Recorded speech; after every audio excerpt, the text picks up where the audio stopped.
उधमपुर के रहने वाले युवा किसान रामपाल शर्मा पहले पारंपरिक खेती करते थे, जहां मेहनत ज्यादा लेकिन मुनाफा सीमित था।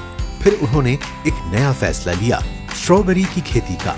आज उसी छोटे से खेत में लाल लाल स्ट्रॉबेरी उग रही हैं और यही खेती उनकी आय बढ़ाने के साथ साथ गांव के लोगों के लिए रोजगार भी बना रही है।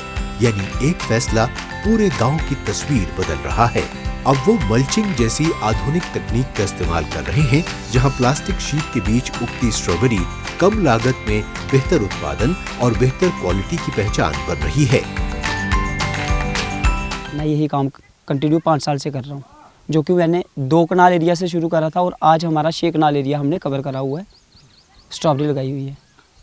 ये इसमें जब हम इसको स्टार्ट करते हैं तो हमारे मोहल्ले की जो भी लेडीज़ होती हैं उनको भी थोड़ा बहुत रोज़गार मिलता है, प्लस अपने पूरी फैमिली जो हमारी इसके ऊपर डिपेंड है। अब स्ट्रॉबेरी की खेती सिर्फ ठंडे इलाकों तक सीमित नहीं रही। देश के कई हिस्सों में जैसे छत्तीसगढ़ के किसान भी आधुनिक तकनीक के साथ स्ट्रॉबेरी उगा रहे हैं।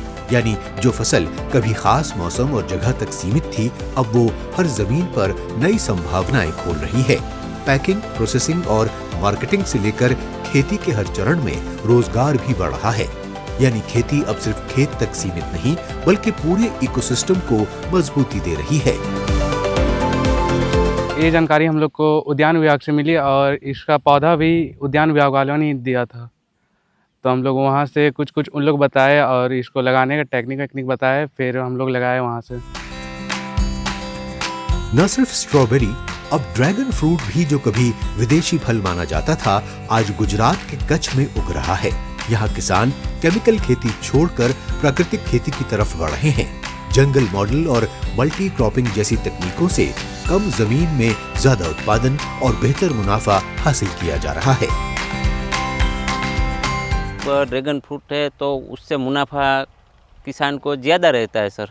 वो सरकार ने इसे कमलम फ्रूट के नाम से प्रमोट किया तो डिमांड और बढ़ गई है।